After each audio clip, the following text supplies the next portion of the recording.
Hello बच्चों, let's see the question. The question says, in which element shielding effect is not possible? A option is hydrogen, B is beryllium, C option is boron and D option is nitrogen.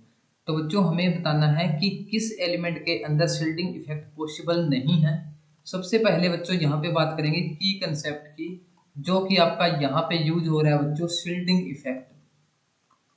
Shielding effect सबसे पहले हमें पता होना चाहिए बच्चों shielding effect होता क्या है।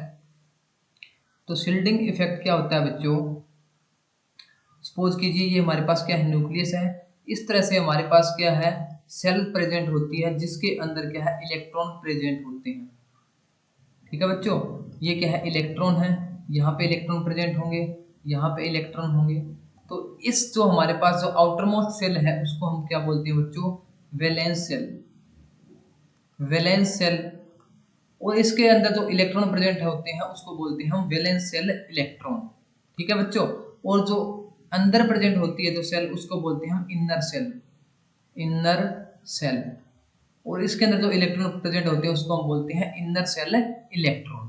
तो बच्चों होता क्या है, जो हमारे पास वैलेंस सेल के इलेक्ट्रॉन है वो क्या है, इनर सेल के इलेक्ट्रॉन को शील्ड करते हैं। इस फिनोमिना को बोलते हैं हम शील्डिंग इफेक्ट। और हम बोल सकते हैं कि जो हमारे पास वैलेंस सेल के इलेक्ट्रॉन है और जो इनर सेल के इलेक्ट्रॉन है उसके बीच में रिपल्शन हो जाती है, जिसकी वजह से क्या होगा बच्चों, जो वैलेंस सेल के इलेक्ट्रॉन है और जो न्यूक्लियस है उसके बीच में जो अट्रैक्शन है बच्चों वो क्या हो जाती है, कम हो जाती है। और इस पूरे इफेक्ट को हम क्या बोलते हैं, शील्डिंग इफेक्ट बोलते हैं।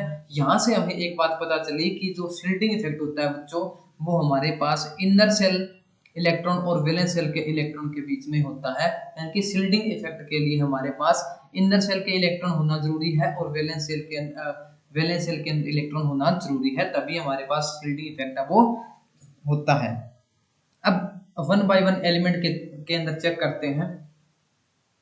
पहला जो एलिमेंट है वो है हाइड्रोजन।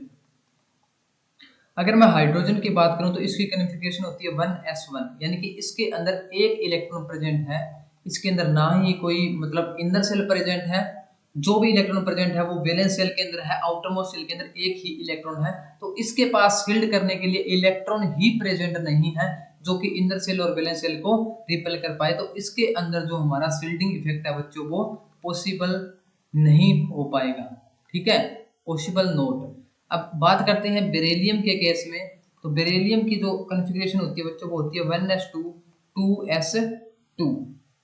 ठीक है, तो इसके अंदर बच्चों यहाँ पे इलेक्ट्रॉन प्रेजेंट है हमारे पास। इसके अंदर क्या है, टोटल इलेक्ट्रॉन प्रेजेंट है आउटर मोस्ट सेल के अंदर और इनर सेल के अंदर। यहाँ पे क्या होगी बच्चों, हमारे पास है शील्डिंग क्या होगी, पॉसिबल है। इसी तरह से अगर मैं बोरोन की बात करूं तो इसके अंदर भी प्रेजेंट है, क्योंकि इसके अंदर 1s2 2s2 2p1 p के अंदर क्या है, एक इलेक्ट्रॉन प्रेजेंट है और इनर सेल के अंदर क्या है, s ऑर्बिटल के अंदर इलेक्ट्रॉन प्रेजेंट है, जिसकी वजह से यहाँ पे क्या होगा, शील्डिंग इफेक्ट शो होगा। नेक्स्ट क्या है बच्चों, नाइट्रोजन है। नाइट्रोजन की कॉन्फ़िगरेशन क्या होती है, 1s2 2s2 2p3। इसके अंदर भी क्या है बच्चों, हमारे पास शील्ड करने के लिए इलेक्ट्रॉन प्रेजेंट है वैलेंस सेल के अंदर और इनर सेल के अंदर। तो इन तीनों के अंदर बच्चों हमारे जो शील्डिंग इफेक्ट है वो पॉसिबल है, but in case of hydrogen ये पॉसिबल नहीं है, क्योंकि इसके अंदर एक सिंगल इलेक्ट्रॉन प्रेजेंट है। तो हमारा जो आंसर आ जाएगा बच्चों वो आ जाएगा ए, hydrogen. I hope you understood it well. Thank you.